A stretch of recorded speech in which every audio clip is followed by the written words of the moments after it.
우리 함께 할 말씀은 창세기 50장 1절부터 3절의 말씀입니다.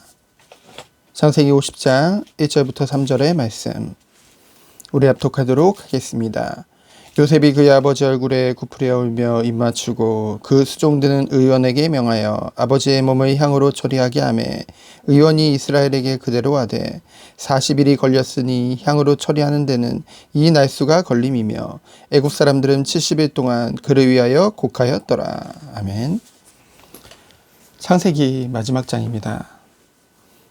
이 50장을 보면은 50장의 절반 이상이 야곱의 장래에 대해서 나오죠. 그만큼 야곱이라는 인물이 이 창세기에서 굉장히 중요했고, 그리고 그 인물을 통해 하나님이 우리에게 주시고자 하시는 교훈이 있을 것입니다. 야곱의 인생을 보면 어떻습니까?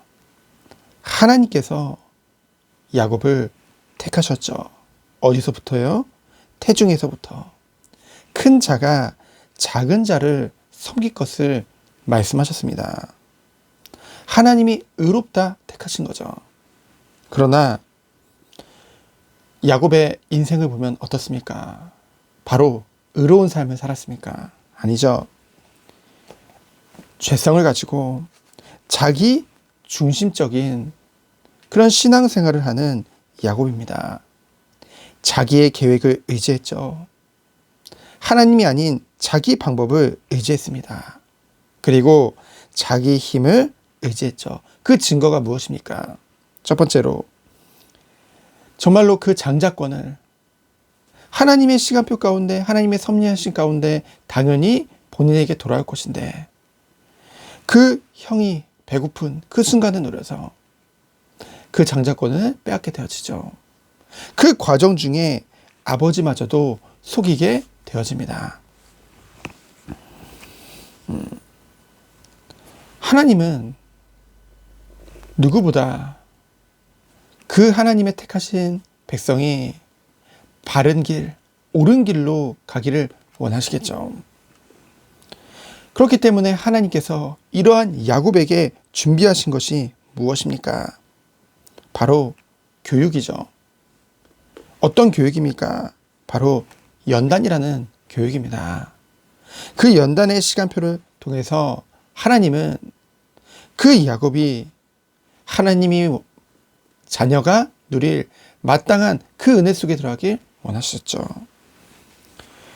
그래서 그 형 에서를 피해서 삼촌 라반의 집에 가서 20년간 지내게 되어집니다. 그 안에서 여러 번 품삯을 속임을 당하게 되어지고요. 그리고 라헬을 사랑했지만은 라헬이 준다고 약속해 놓고 레아를 먼저 주는, 그 안에서도 하지만 이러한 과정 중에서도 여전히 자신의 방법을 의지하는 것을 보게 되어집니다. 그런데 하나님께서는 이러한 야곱임에도 불구하고 그에게 언약을 주시죠. 정말 이 삼촌 라반의 집에 가기 전에 하나님께서는 베델에서 먼저 야곱에게 확실한 언약을 주셨습니다. 그렇지만은 야곱은 여전히 하나님이 아닌 다른 것을 의지했죠. 그래서 하나님께서는 어머니 리브가의 죽음도 그 안에서 보지 못하게 되어졌고, 그 사랑하는 라헬마저도 죽음을 맞이하게 되어집니다. 그래서 그 사랑이 어디로 갔나요? 요셉에게 갔죠. 요셉을 굉장히 편애했지만은 요셉마저 죽었다는 그 소식을 접하게 됩니다. 야곱이 이러한 과정을 뭐라고 고백했습니까? 수월이라고 했죠. 수월은 지옥을 말합니다. 정말 야곱에게 지옥 같은 시간이었습니다. 그래서 어떻게 됐습니까? 낙심하게 되어졌죠. 나중에는 베냐민마저도 잃게 될 위기 가운데 이 야곱이 어떤 고백을 합니까? 그래, 잃게 되면 이르리로다. 그 이후에 요셉의 생존 소식을 듣게 되어집니다. 그때 어떻게 돼요? 야곱이 영적으로 소생케 되어집니다. 그리고 육신적으로도 힘을 얻게 되어지죠. 하나님과의 관계가 회복된 것입니다. 다시 한번 하나님을 생각하게 되어진 거예요. 그래서 어떻습니까? 하나님 앞에 희생제사를 드리고 그 애굽으로 이주하는 것을 정말로 망설이고 있는데 하나님께서는 하나님의 언약을 다시 한번 야곱에게 확인시켜 주시고 그곳에 가서 하나님의 인도함을 받으라는 그 언약을 받게 되어지죠. 그 언약대로 야곱의 노년은 어땠습니까? 마지막 노년은요.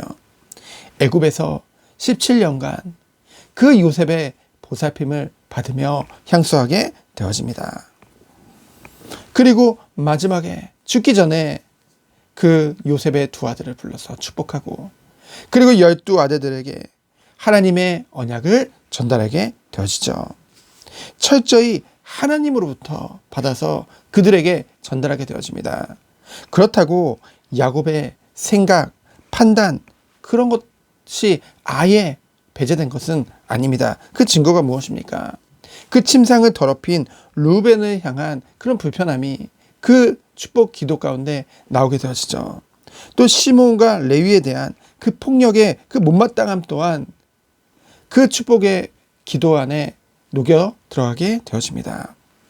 하나님께서는 그 모든 것들을 들어서 하나님의 언약을 그들에게 전달하는 것을 보게 되어지죠. 저는 지난주 말씀을 통해서 정말 무엇이 축복일까? 그렇구나.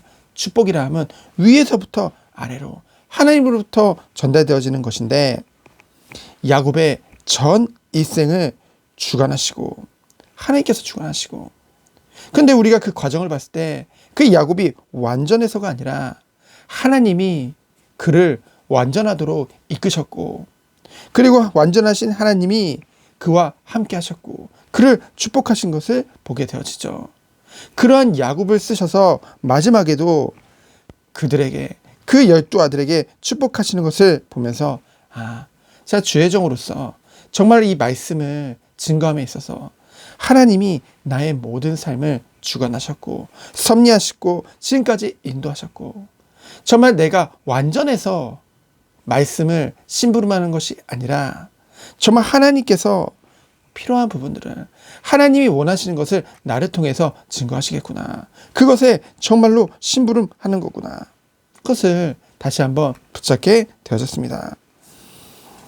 야곱의 모든 전 일생을 주관하시고 죽음의 순간까지도 정말 그 본향가는 그 길에 하나님이 바라보며 정말 하나님을 의지하며 정말 끝까지 정말로 멋진 모습으로 주의 품에 안긴 그 본향으로 돌아간 야곱의 전 일생을 바라보며 정말 오늘도 우리가 무엇을 마음에 품어야 되겠습니까? 나의 모든 삶은 하나님의 완전하신 그 구원의 서정 가운데 있구나. 우리가 과정 가운데 속지 말아야겠다. 우리에게 때로는 문제 있습니까? 어려움이 있습니까? 그 모든 것들이 나를 정금같이 나오게 하시려는 하나님의 완전하신 연단의 시간표인 줄 믿습니다. 그러면 결국은 하나님은 영원한 것을 바라보며 오늘 살아가는 그런 참된 신앙인으로 우리를 세워져 나가실 줄 믿습니다. 정말 이 창세기를 마무리하면서 정말 하나님이 원하시는 것 가장 중요한 것을 마음에 담고 오늘 하루도 승리하는 우리 모든 성도님 되어지기를 예수 그리스도 이름으로 축원드립니다. 시간 기도합니다. 하나님 감사합니다. 가장 완전하신 하나님이 나와 함께 하시고 나를 인도하시고 역사하시는 그 중심에 나의 삶이 있음을 알고 오늘 하루도 주님이 주시는 은혜 안에서 승리한 하루 되도록 주께서 축복하여 주옵소서. 살아계신 예수 그리스도 이름으로 기도합니다. 아멘.